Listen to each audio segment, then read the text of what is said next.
release Nnamdi Kanu creates sixth southeast state. Ohaneze makes 4-point demands from Nigeria President-elect Bola Tinubu. So now we are now at the negotiation phase of whatever it is that is going on.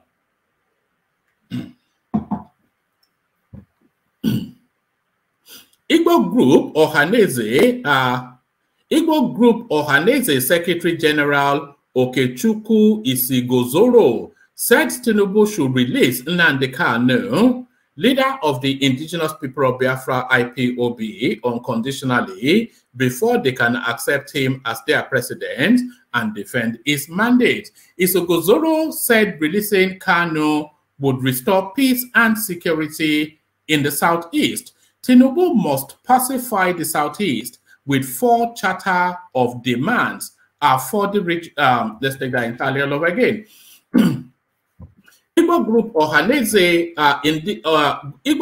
Ohaneze Secretary General Okechukwu Isigozoro said Tinubu should release Nnamdi Kanu, leader of the Indigenous People of Biafra IPOB, unconditionally before they can accept him as their president and defend his mandate. Isigozoro said releasing Kanu would restore peace and security in the Southeast. Tinubu must pacify the Southeast with 4 charter of demands for the region to accept him as president of Nigeria and for Indigbo to stand tall and defend his mandate, he says. So these are the demands now being made of Tinubu. Let's see if there are demands that can actually be met, although he not obliged, of course, to accede to any of this. So number one, Tinubu must unconditionally restore peace and security by releasing Nnamdi Kanu. So that's number one. And I think Tinubu will, just as a matter of the first act, release Nnamdi Kanu anyway, not off the back of any of these demands, of course, but really just to assuage and soothe that region, just to, you know, I think Buhari is going to give that Nnamdi Kanu to him to be a gift to the Southeast. So that had always, I think, been the plan. So Tinubu must unconditionally restore peace and security by releasing Nnamdi Kanu. Number two, balances the Muslim ticket by giving a Southeast Christian Senate president. So you've been hearing a lot of noise that they are not interested in the Senate president. Of course, they are interested in the Senate president. That's the number 3 man in the country. And by for reasons of equity and justice, you want to imagine that that position, the one thing that must be a certainty is that that position must go to a Christian. So that position must go to a Christian, and ideally a Southeastern Christian. So that is why Orji Uzor Kalu has been so confident and preening and peacocking. So I think that's also in the plans as well. And I'm not quite sure. So the language we're hearing so far are languages that Tinubu would easily accede to, and which would have done anyway. So I'm not quite sure if these are demands, because I suspect this might well already be in the pipeline. Balances the Muslim ticket by giving a Southeast Christian Senate president. So I think that had always been in the offing anyway. So number 4, Tinubu must put political structures on the ground to ensure that Indigbo feel the promise that Buhari made to us secretly, that it will ensure that the region gets a 6th state. So I suspect that might well be a struggle. Because if you look at the geographical mass of the Southeast, then you cannot see how another state can be carved out of it. In fact, a lot of people would argue that the Southeast has too many states already anyway. With the geographical mass of the Southeast, there shouldn't be more at the maximum than 3 states in that region. So you cannot, where are you going to carve that state out of? You would probably make just one street a state then, because it's just what he described it as a dot in a circle, and people took umbrage to that. I think what he was actually referencing is that it's just a small little geographical space within the Nigerian mass. So where are you going to carve a 6th state out of the Southeast? I don't know. The argument more is for the state to be carved out of Kaduna, you know, there's a stronger argument for a state to be carved out of Kaduna. And yes, it's certainly Kaduna, because Southern Kaduna is, even by its own mass, probably the same size as the Southeast in geographical mass anyway. So I'm not quite sure. So that's just the pipe dream that would seem like. Number 3, Tinubu must put political structures on the ground to ensure that Ndigo feel the promise that Buhari made to us secretly. Well, if he made it secretly, then we have no way of verifying that. Tinubu must put political structures on the ground to ensure that Ndigo feel the promise that Buhari made to us secretly, that would ensure the region gets a 6th state. So I think that will be a reach, because there's so much. There's so much that has to be gone through for that to even be a possibility. And by the time you start to open the discussions around creating a 6th state in the Southeast, then Oyo State will quickly pop up to say that, look at our landmass, this carves into 2 states. Kaduna State will start to look at Borno State. It's almost the size of a country, and it's being governed as 1 state. So I'm not quite sure how strong that argument is for a 6th state in the Southeast. So number 4, this is their 4th demand. Reopen the Calabar Wharf, dredging of the Azumiri River, granting IPOB members amnesty. So there's a lot carved into that. So it seems as though these are actually 6 demands, not 4. And by the way, there's still a couple of spaces left on the platform if you want to come in. It says reopen the Calabar Wharf. So I think the Calabar Wharf is either already opened or in the process of being reopened. And dredging of the Azumiri River, I think that is already ongoing or certainly in the pipeline.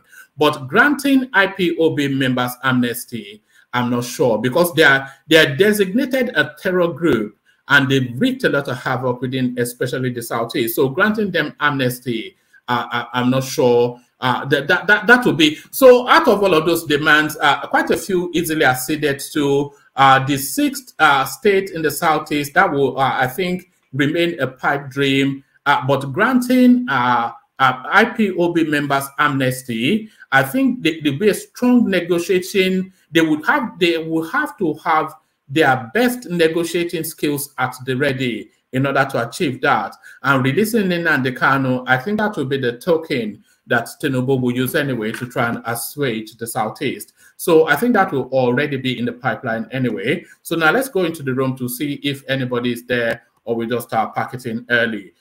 So we are not packing it early, fortunately, because World Peace joins us from Japan. Adale Koko joins us from somewhere in America. All right.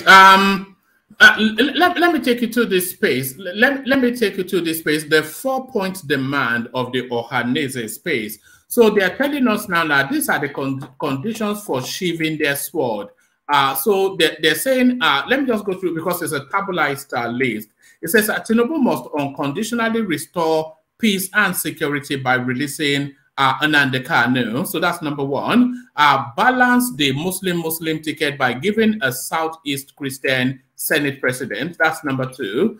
Tinubu must put political structures on the ground to ensure that Ndigo feels the promise that Buhari made to us secretly, that it would ensure the region gets a 6th state. So that's number 3. But then this number 4, they wrapped quite a lot of demand into it. Reopening of the Calabar Wharf, dredging of the Azumari River, granting IPOB members amnesty. So now, firstly, so this is now somewhat, people now, there's an acceptance of faith in this pronouncement by Ohanese, who of course rightly backed their son in the course of the elections and have stayed quiet in the course of all of this agitation. But as the writings become clearer on the wall, they're now trying to negotiate with the incoming administration. But this 4-point list that they've come up with, which of them do you think Tinubu can accede to, and which of them do you think is just whistling in the wind? Well, yeah, in your commentary, you did mention for sure maybe the release of Nnamdi Kanu, right, would be a token that Buhari is given to Tinubu to be able to do so and appease the Arnese or the Southeast. To the point about Buhari promising a sixth state for the Southeast. Well, I know government is a continuum, but nonetheless, if Tinubu did not make that promise, I don't think it's a promise that he has to fulfill. And given that Tinubu is a very strategic person, I don't know about fulfilling that request from Oaneze. In regards to the ports, the dredging of the Calabar ports, I guess, is of course going to help the commerce in the southeast or the south region. Tinubu is a businessman. If that's viable, if it's going to help the congestion in our Papa ports or the ports in Lagos, well, sure. I think that'd be something for the nation and regionally to do for the southeast, south constituents. He did mention also security, right? For sure, security. I'm not sure security for the southeast alone, but overall, of course, that's a main concern for Tinubu or the government to try to resolve the security issue in Nigeria.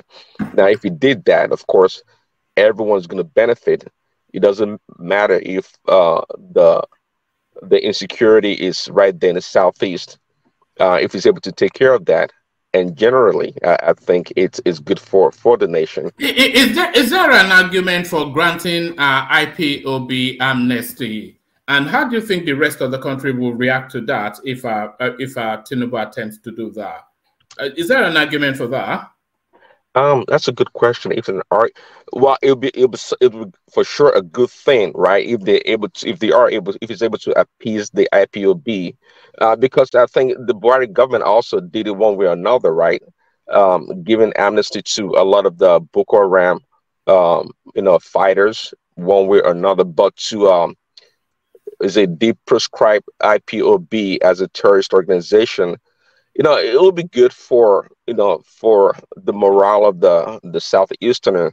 Do you think the rest of the country will resent it if he granted IPOB amnesty? If it perhaps in the north, I'm not sure the southwest or the south. In the north, for sure, maybe if they don't see a matching or a balancing of such action in the north, yeah, they may resist or talk about it. But IPOB in itself is quite regional, militia or whatever you want to call it in the southeast. It's not really, they don't really threaten across the nation. I don't believe so. They've always been more regional, separatist organizations, so to speak. So I don't think that the nation of people in general are going to frown upon that. From my opinion, I don't think so. And if it's there was a period that they held the country to hostage, especially in the middle parts of the Buhari administration. They virtually held that country to hostage, and a lot of people were not happy about it. What was the event? I don't seem to remember that. I mean, they were making a lot of. Do you remember that Jubril phase where nobody could breathe in the country for all of the noise, Jubril at Sudani and all of this? Oh, okay. Yeah. In that, well, yeah, right. I get it. They. Yeah, I mean, Okay. Let me personalize it. Would you have issues with IPOB being granted amnesty? Well, my answer to that is no, really. My answer to that is no. If they're given amnesty, I think it would be totally fine. Sometimes we have to de-escalate, it's and manage crisis, and I think that's what makes which is almost embarrassing. I think you should make that a round-robin question. Yeah. Oh, okay. All right, you clearly have a contrary view. So yeah, so bring it home. Carry on, Prince. Right, yeah. Comparing Atiku to Tinubu, for example, Atiku, I mean, is run like 4 or 5 times for the presidency. is not a negotiator, and it's quite clear what's happened in the past two elections in the PDP. He doesn't have that skills or the ability to be able to do that. If anyone can turn things around, even turn IPOB around and give it a new face, I think Tinubu and his administration will be able to do that. Okay, the way it's going to be accepted by all is another thing. But again, a good negotiator, somebody that understands, the foundation of a problem like Tinubu usually is, I think is able to turn IPOB around. And as a master negotiator, again, I think is able to bring about, prominent Southeasterners and others, of course, to see how to negotiate it and give amnesty to IPOB. So, again, you said personally, yeah, I think IPOB should be given amnesty, and it's going to make their region better, of course, maybe better commerce. People move freely and less, tension and agitation. Whatever douses tension in Nigeria, I think Tinubu is open for it. And as a leader, you can always think about, taking it the easier way, the easier route to things, right?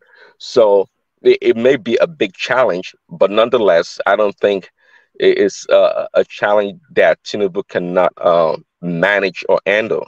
And again, we talk about Tinubu a lot about being able, having the skills to bring people and talents together.